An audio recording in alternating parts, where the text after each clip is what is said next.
말란데 왜 자꾸 연락하는 거야? 뭐 이렇게 생긴 문제들이 대거 포함이 되어 있는지 우리가 이걸 확인할 길이 없단 말이에요. 네. 그렇기 때문에 법원도 어떤 자료를 이제 이렇게 좀 구분해서 이제 뭐를 하는 어떤 상황에서는 이 면식 관계가 있고 뭔가 이런 상황에서 다른 범죄들을 이제 스토킹 처벌법 외의 범죄를 함께 수반하는 것들에 대한 통계치라든가 이런 것들을 좀 구분해서 내줘야 이거를 연구하고 목소리를 내고 반영함에 있어서 좀 더 효율적인 어떤 그 가동이 가능하거든요.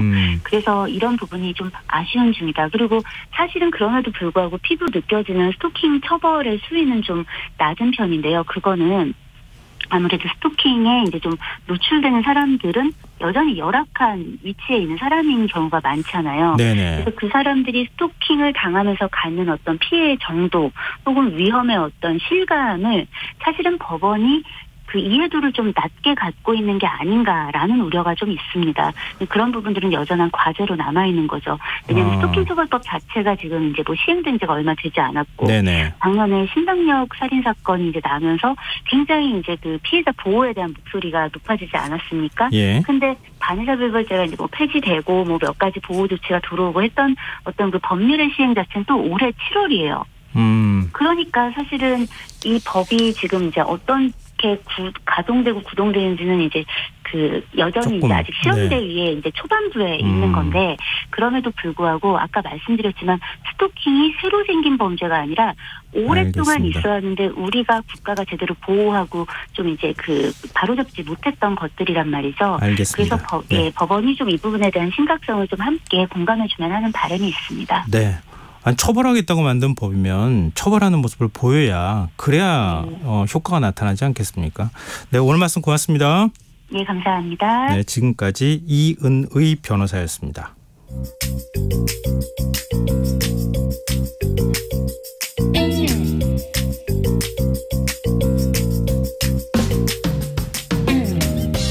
복잡한 정책부터 실물 경제와 투자까지 눈여겨봐야 할 경제 이슈 깊이 있게 살펴보는 시간입니다. 경제읽기 경향신문 박병률 경제부장 전화로 만나보겠습니다. 안녕하세요. 네, 안녕하세요. 네, 정부가 어제 발표한 가계부채 대책에 대한 얘기 해주신다고요? 네. 어제 그 발표한 것은 이제 크게 이제 두 가지로 볼 수가 있는데요. 네.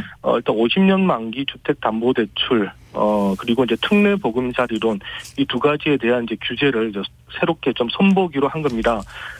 먼저 이제 어제부터 50년 만기 주담대의 경우는 이 50년 만기 주담대를 받더라도 그 전 대출 기간에 걸친 그 상환 능력이 입증되지 않는 경우에는 이 총부채 원리금 상환 비율, 그러니까 이제 DSR 산정할 때 40년 만기가 적용되도록 했습니다. 다만 이제 개별 차주의 그 상환 능력이 명백히 입증되는 경우에는 DSR 산정 시에 이제 실제 만기를 적용할 수 있도록 이렇게 예외 조항을 뒀습니다. 특례 보금자리론도 달라지는데요. 원래 이제 1년간 한시적으로 일반형 특례 보금자리론 상품을 공급하기로 했는데, 이 일반형 공급을 이제 26일까지만 접수를 받고 또 이달 27일부터는 중단하기로 한 것이 골자입니다. 일반형 보금자리론의 경우는 부부 합산 연소득이 1억 원 초과해도 빌릴 수가 있고요. 또 이제 주택의 가격이 6억 원 초과 9억 원 이하의 주택도 이제 가능한 이런 이제 론이었는데요.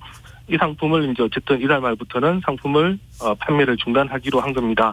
다만 우대형의 경우는 계속해서 운영하기로 했는데, 우대형은 연소득 1억 원 이하 그리고 주택 가격 6억 원 이하에 대해서는 계속해서 대출을 해주겠다라는 뜻인데, 이 특례보금자리론의 경우는 뭐 사실상 그 특례보금자리론을 그 대상과 그리고 소득 규제를 새로 생겼다라고 이제 이렇게 보시면 될 것 같습니다. 네. 그리고 이제 특례보금자리론 중에서도 일시적으로 이주택자에 대해서도 그동안은 이제 대출을 해줬는데, 이것도 이제 27일부터는 이제 중단하겠다고 했는데요. 그동안은 이제 기존 주택을 3년 내에 처분하는 조건으로 이 특례 보금자리론 이용이 가능했지만, 이것도 이제는 안 되도록 막았습니다. 그리고 이제 하나 더 이제 플러스 알파로 또 검토하는 게 있다고 했는데요. 스트레스 DSR이라는 것을 이제 도입하겠다라고 하는데, 네.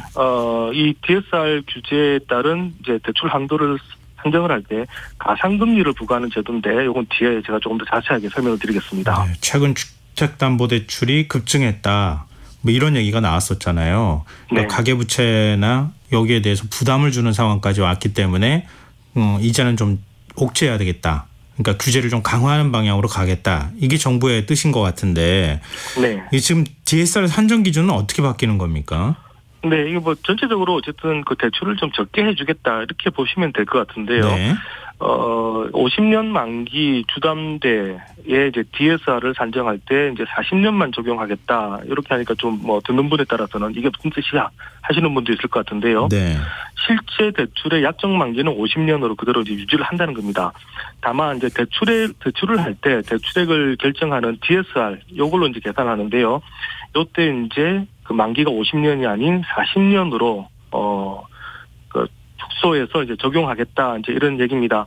이 DSR은 총부채 원리금 상환 비율인데요. 이 연소득에서 금융권에 갚아야 되는 부채 원리금들, 그러니까 주택 관련 부채 그리고 신용카드, 카드론 같은 기타 부채 뭐 합친 이 원리금인데요. 요걸 이제 나눠서 구합니다. 그런데 아무래도 이 기한이 줄어들게 되면 네. 갚아야 되는 원리금이 커지고요. 그렇게 되면 DSR이 올라가는데 이 결과로 보면 빌릴 수 있는 대출액이 줄어듭니다. 50년 만기라면 예. 10년 보통 우리가 이제 원리금 상환한다 이제 이런 얘기인데 하지만 이 대출액을 계산할 때만 이제 40년 원리금을 상환하는 걸로 이제 대출을 해주겠다는 거니까 실제로 갚기는 50년을 이제 갚는 것. 하지만 대출액을 계산할 때만 이 DSR 40년을 적용하겠다 이제 이런 얘기입니다. 이게 뭐 쉬운 것 같으면서도 또 어렵기도 해서 들으시는 분들께서 구체적으로 대출액이 얼마쯤 줄어든 거야? 이걸 좀 설명을 해주시면 이해하기가 좀 쉬울 것 같거든요. 그렇죠. 예, 그 단도직입적으로 말씀드리면 연소득 6,500만 원인 이제 대출자의 경우는 주담대 한도가 약 한 3,500만 원 정도 줄어든다라고 생각보다 많이 주네요. 네, 될 것 같습니다. 만약에 50년 만기 주택담보대출을 받고 있는 이 사람이 기존대로 그 DSR 산정 방식을 통해서 50년이 만약 모두 인정이 된다면 네. 최대로 빌릴 수 있는 돈은 보니까 뭐 대출금리 4.5% 기준으로 해서 약 한 5억 1,600만 원을 이제 빌릴 수가 있는데요. 네. 그런데 이제 세 기준으로 적용을 해보면 대출 한도는 4억 8,100만 원으로 줄어듭니다. 기존 방식보다 3,500만 원, 퍼센테이지로 보면 6.8% 정도 한도가 이제 깎이게 되고 그만큼 적은 대출을 할 수 있다. 이제 이런 얘기가 됩니다. 그러니까 총부채 원리금 상환 비율 말 뜻에 그냥 다 담겨 있는 거네요.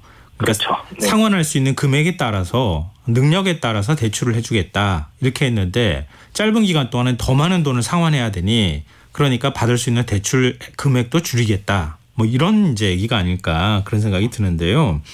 그러니까 대출액을 줄이는 이유 아무래도 지금 이게 일종의 이제 빈 공간이라고 해야 되나요? 네. 그걸 통해 가지고 좀 최근에 주택담보대출을 받는 사람들이 많아졌기 때문에 그런 거죠. 네, 원래는 사실 정부가 유도했던 게 바로 이겁니다.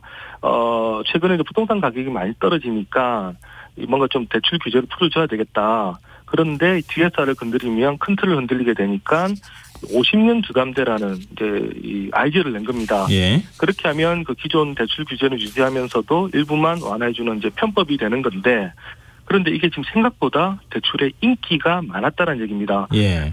정상적으로는 다른 대출 규제가 다 묶여 있다 보니까 이제 이쪽으로 수요가 갑자기 막 몰린 건데요. 50년 만기 주담대 올해 지금 8조 3천억 원이 나갔는데 특히 이 중에 6조 7천억 원이 7, 8월 달에 집중적으로 공급이 됐습니다. 그동안 주택시장이 안 좋다가 7, 8월 들어가면서 조금 경색된 이런 주택시장이 좀 풀리려고 하니까 갑자기 대출이 많이 나갔다는 거고요. 네. 그때 7, 8월에 대출이 크게 느니까 이제 금융당국이 깜짝 놀라서 대출 규제에 나선 겁니다. 처음에는 이 연령 제한을 좀 두는 방법도 이제 생각을 했습니다만 예를 들면 만 34세 이하만 이 대출을 이용할 수 있도록 이렇게 했더니 나이 제한하는 것은 역차별 아니냐 이런 지적이 나오니까 결국 이제 만기 기준으로 묶는 방식을 택했는데요. 금융위는 이제 처음에 이게 50년 만기 주담대 대출이니까 네. 그래도 이제 나이가 좀 많은 분들은 이용하지 않을 거다라고 생각을 했는데 이게 생각과 달리 40대, 50대에서 57% 썼고요. 또 60대 이상 고령층에서도 13%가 대출을 해갔습니다. 네. 그러니까 이제 40대 이상에서 무려 70% 대출을 해나갔는데 우리가 일반적으로 생각하면 50년 만기 주담대니까 이 갚을 때 50년 걸리는 건 아니냐 생각합니다만 네. 근데 실제로는 이 주담대 50년이라도 50년간 갚는 사람은 거의 없고요. 중간에 이제 주택을 매매해서 갚는 경우가 많기 때문에 고연령자라 하더라도 50년 주담대 많이 빌렸다 이렇게 지금 해석이 나오고 있습니다. 이 DSR 풀어준다는 얘기 나왔을 때 다른 건 풀어줘도 DSR 풀어주면 혼란이 발생한다 이런 얘기를 했던 것으로 좀 기억이 나는데요. 그럼 만약에 상환 능력이 있으면 기존대로 50년 만기 다 적용받을 수 있는 겁니까? 그 상환 능력은 어떻게 평가받을 수 있는 겁니까? 네, 근데 어제 이거를 얘기를 하면서 금융위가 명확하게 지금 가이드라인을 안 해줬습니다. 차주의 상환 능력은 은행들이 금감원과 논의해서 자체적으로 내부 기준을 통해서 만들어라. 이까지만 지금 얘기를 했습니다. 그러면서 이제 차주의 소득뿐만 아니라 기대 여명, 은퇴 시점, 퇴직연금 이런 이제 은퇴 후의 소득도 감안해라라고 했는데 이게 지금 아직 좀 모호하게 좀 남아 있습니다. 이거 어떻게 보면 좀 무책임해 보이는데요. 은행들 입장에서는 이렇게 하면 대출 규제하라, 대출해주지 말란 얘기로 사인을 받아들이는 거 아닙니까? 네. 이게 일단은 지금 안 그래도 50년 만기 주담대 너무 많이 나간다라고 금융당국 얘기하니까 예. 사실 은행들이 판매하던 거 상당수 은행들은 이미 이 상품을 지금 이제 판매하지 않고 있습니다. 하지만 이제 이 기준이 이제 마련이 되면 또 다시 한번 상품을 다시 한번 팔아볼까 지금 이런 얘기들이 나오고 있는데요. 말씀하신 것처럼 이 금융당국의 이제 뜻이 뭔지 이거 지금 시중은행들이 잘 읽어야 되는 지금 그런 상황에 왔다라고 보시면 되고요. 네. 전반적으로 지금 대출을 안 해주겠다라는 게 금융당국의 뜻이니까 시중은행도 요거 어떻게 단정할지 좀 머리가 좀 아플 것 같습니다. 눈치 작전을 좀 펼칠 것 같네요. 자, 특례 보금자리론도 일반령을 중단하기로 했다고 하는데 이것도 같은 이유에서입니까? 네, 맞습니다. 이 지금 특례 보금자리론은 이 소득에 관계없이 9억 원 이하 주택에 대해서 LTV 70%까지 그리고 최대 5억 원 빌려주는 게 장점인 상품인데요. 요거 보면 지금까지는 이제 소득 요건이 없었습니다. 그러다 보니까 또 생각보다 많은 돈이 나가버렸는데 지금 8월 말까지 그러니까 지금 신청된 게 보니까 35조 4천억 원이 신청이 됐는데요. 네. 원래 이 공급 목표가 39조 6천억 원이었습니다. 그러니까 이미 90%가량이 이미 신청이 되어서 지금 돈이 나가고 있다는 얘기인데 이대로 가다 보니까 10월 중 되면 아마 그러니까 다음 달 되면 공급 목표에 도달하게 되는 이런 상황이 되다 보니까 금융위가 깜짝 놀랐습니다. 그만큼 또 대출이 이제 많이 됐다 이런 얘기인데 그래서 요걸 조금 중단하고 싶은데 그런데 또 갑자기 없애자니까 아니 왜 1년간 판대놓고 또 갑자기 닫느냐 논란이 될 수 있으니까 네. 일반형이 앞서 말씀드린 것처럼 부부 합산 연소득 1억 원이 넘는 사주 그리고 주택도 6억 원 초과해서 9억 원 이하인 주택 여기에 대해서만 27일부터 중단하는 식으로 이제 일부분 묶기로 했다 이렇게 이제 보시면 이제 될 것 같습니다. 또 아까 말씀드린 것처럼 이제 일시적인 이주택자에 대한 접수도 일단 뭐 27일부터 이제 중단을 하고요. 예. 그러다 보니까 당연히 이제 기자단들이 질문해서 이거 말 바꾼 것 아니냐 이렇게 지적을 했는데 네. 그러니까 금융위는 우리는 번복이라고 생각하지 않는다. 가계부채가 계속 늘고 있고 그리고 또 서민과 실수요층 등 시급한 사람들이 많기 때문에 좀 더 오랫동안 공급하기 위해서 부득이하게 조정할 뿐이다라고 얘기를 했습니다만 결국은 어쨌든 뭐 결과적으로는 정부가 과도하게 규제를 풀었던 그 부작용 인정했다고 봐야 되고요. 요 규제가 적용하기 전에 이제 미리 돈을 받은 사람들이 사실상 가장 큰 혜택을 받다라고 볼 수밖에 없을 것 같습니다. 앞서 그리고 설명하실 때 스트레스 DSR 제도 도입한다고 하셨는데 이건 네. 어떻게 하는 겁니까? 네, 이거는 이제 역시 또 DSR 규제를 그대로 유지하면서 약간 우회하는 제도인데요. 대출 한도를 선정할 때 이제 가상금리를 부과하겠다라는 건데, 이런 겁니다. 이 연소득 5천만 원인 차주가 금리 연 4.5%로 50년 만기로 대출할 경우에 실제 금리는 연 4.5%입니다만 가상금리 1%를 더해서 DSR 산정할 때는 5.5%로 계산하겠다는 겁니다. 그럼 아까 말씀드린 것 똑같이 갚아야 되는 원리금이 커지기 때문에 그렇게 되면 대출액이 줄어드는데요. DSR 규제 40%로 본다면 대출 한도는 원래 4억 원인데 3억 4천만 원으로 줄어듭니다. 이거 역시 가상의 금리를 이용해서 DSR을 묶는다는 거니까 이 전체적으로는 DSR 계산할 때 만기를 줄여서 하는 것과 같은 개념으로 이제 보시면 되는데 만약에 DSR 계산 시 만기를 줄이는 것으로도 안 될 경우에는 이것도 추가 도입하겠다. 지금 이런 얘기입니다. 근데 전공법이라기보다는 다 변칙인 것 같은 느낌이 좀 드는데요. 정부가 대출 규제 풀어주면서 부동산 가격이 급격히 떨어지는 것을 막겠다. 부동산 시장 연착륙을 위한 조치다. 이런 설명을 하지 않았습니까? 근데 최근 부동산 가격, 그러니까 아파트 가격을 중심으로 해서 급등하고 있다는 소식이 들렸잖아요. 정부 이야기는 좀 다른데요. 네, 그 정부는 이 연착륙, 왜냐하면 이제 부동산 가격이 갑자기 떨어지면 미분양이 늘고 이제 건설사도 어려워지고 또 역전세 이런 문제가 생기다 보니까 연착륙을 위해서는 이제 대출 규제가 필요하다, 대출 규제 완화가 필요하다, 이제 이런 입장이었는데요. 네. 근데 지금 두 가지 큰 문제가 생겼습니다. 생각보다 주택담보대출 너무 빨리 늘고 있는데 지난달의 경우 은행권의 주택담보대출이 한 달 만에 7조 원이 늘었는데요. 이게 지금 3년 6개월 만에 가장 큰 폭으로 늘었습니다.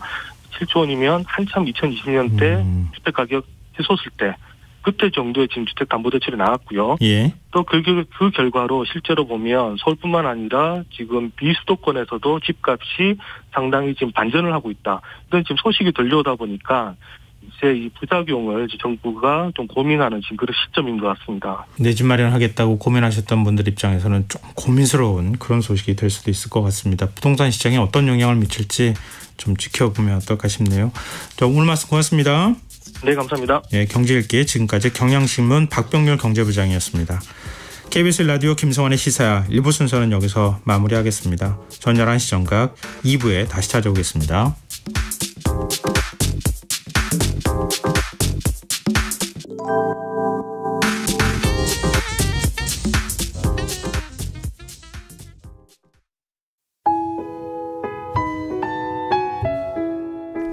청취자 여러분, 위기가정을 찾아주세요. 어려운 경제 상황 속에서 긴급한 경제적 지원이 필요한데도 복지 사각지대에 놓여 있어 아무